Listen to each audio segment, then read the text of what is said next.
Warning, guys, warning. What did Joe Biden talk about in his inaugural speech? Okay. I know it's only been 2 days, but, he had one big theme that he hammered on. What was it? Unity. We need unity in this country, right? So listen to this excerpt right here. And this is him really, he wants to bring the country together. Keep in mind, he's standing in the spot where a mob of rabid Trump supporters, insurrectionists, were standing as they tried to disrupt the counting of his electoral college votes in the Congress. So, he's calling for unity. It's, just keep in mind, just 2 weeks ago to the day, that's what was happening in that spot. But listen. This is our historic moment of crisis and challenge. And unity is the path forward. And we must meet this moment as the United States of America. If we do that, I guarantee you we will not fail. We have never, ever, ever, ever failed in America when we've acted together. And so today, at this time, in this place, let's start afresh. All of us. Let's begin to listen to one another again. Hear one another. See one another. This is our historic. So he said, let's hear one another. Let's listen to one another. Guess what, Joe? Like we've heard the Trump people in the Republican Party loud and clear for several years. And this is why you're president, because the country has repudiated that. And it's really interesting to see, literally within moments of, not even a few hours after this, Biden started signing executive orders, and, they were undoing things like Trump's, kicking the DACA recipients on their ass. Things like, all the different things, we went over earlier in the executive orders, like the propagandist 1776 project, which is just a repudiation of the 1619 project, the, addressing slavery, and really, just all the different ways, the Muslim ban, all the insanely divisive, terrible things that Trump did. Once Biden started reversing those, Republicans immediately started going, well, where's the unity, Joe Biden? What happened to unity? You're not hating and torturing the people we wanted you to. So it's you got to expect a certain level of bad faith from the right wing most of the time. But then, there was another thing that Biden said during his inaugural speech. It was very triggering to the right. And let's go over that part really quick. Listen to this. Dream of justice for all will be deferred no longer. A cry for survival comes from the planet itself. A cry that can't be any more desperate or any more clear. And now, talking about climate change, a rise of political extremism, white supremacy, domestic terrorism that we must confront and we will defeat. Let's hear it again. White supremacy, domestic terrorism that we must confront and we will defeat. So guys, again, Sleepy Joe, not my first choice, but you have to recognize this is the first time in American history that a U.S. president during an inaugural speech has uttered the terms white supremacy. And, he did it in repudiation. Maybe a president put those two words back to back at inauguration, but it was not in repudiation before this moment. Okay. But the right wing had a real tough time with this. They had a real tough time with this.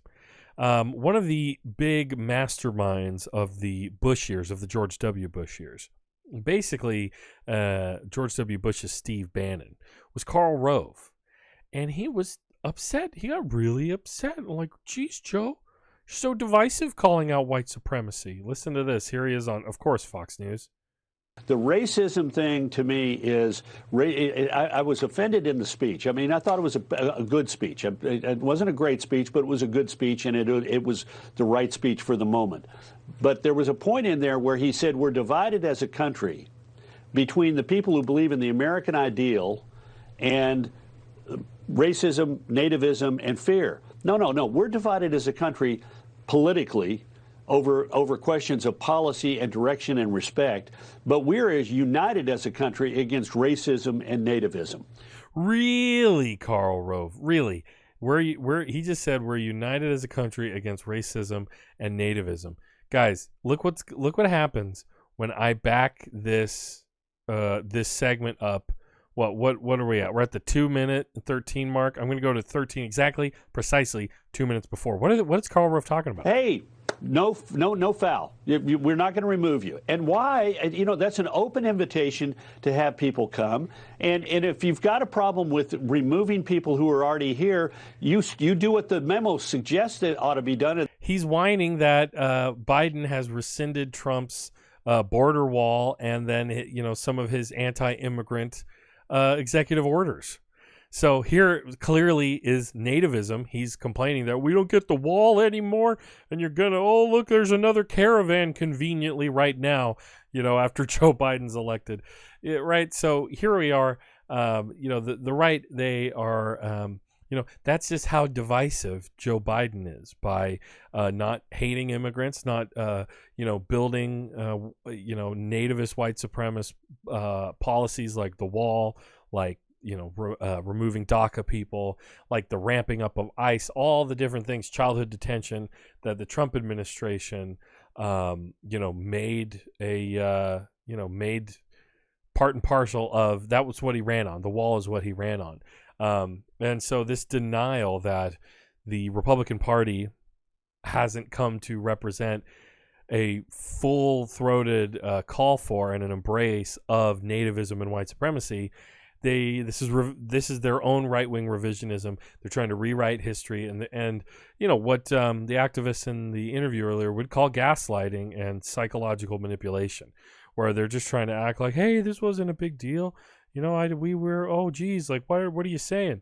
We're just trying to, we're just that you're being divisive. You're being divisive, calling us racist after a literally white supremacist mob, people wearing shirts that said that 6 million Jews wasn't enough, and all the different extremists and the Confederate flag flying in the Capitol just 2 weeks ago.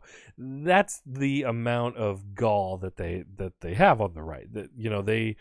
I don't know how else to explain it. You have to at some point stand in awe of the brazenness that they have when they can just claim that Joe Biden's being really divisive by giving transgender people rights and letting the DACA kids have protections and all that stuff.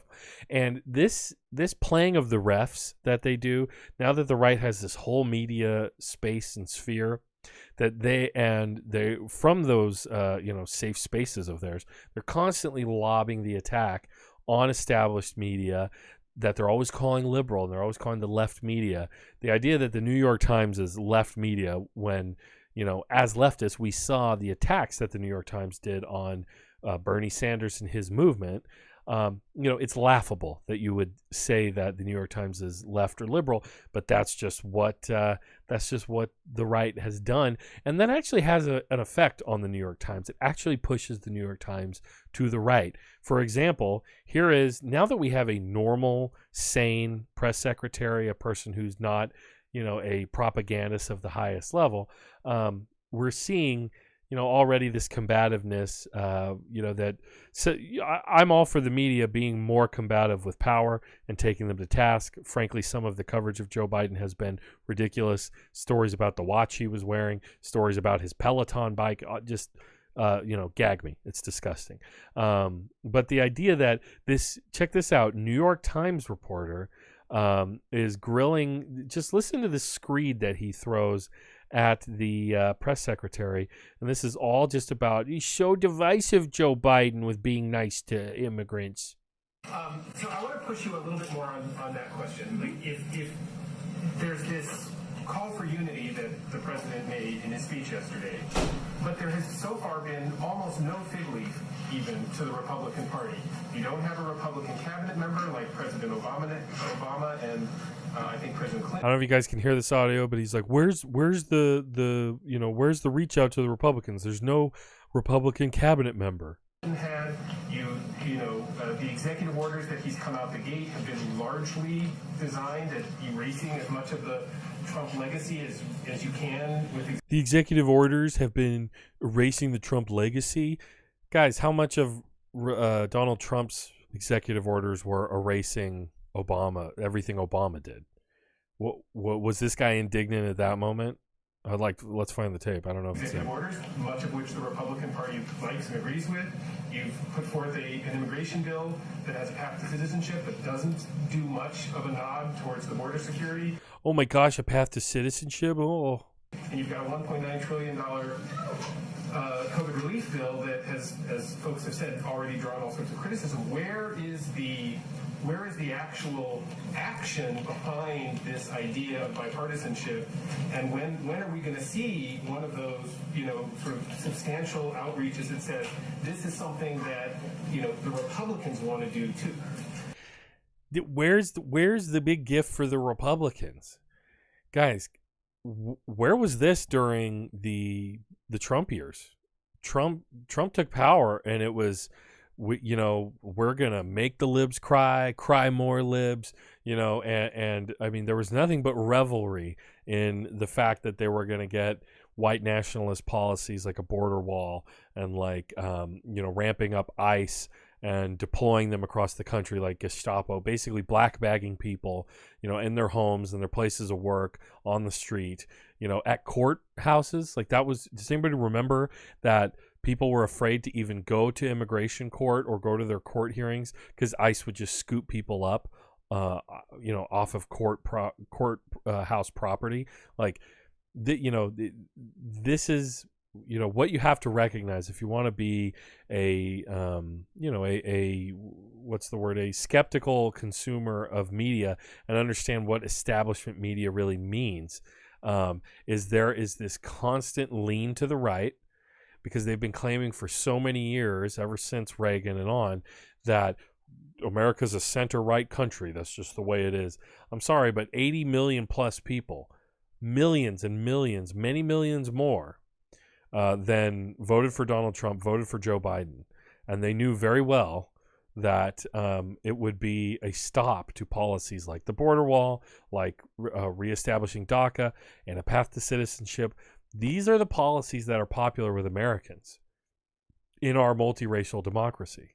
And what Trump and what his party now represent is a strain of nativism.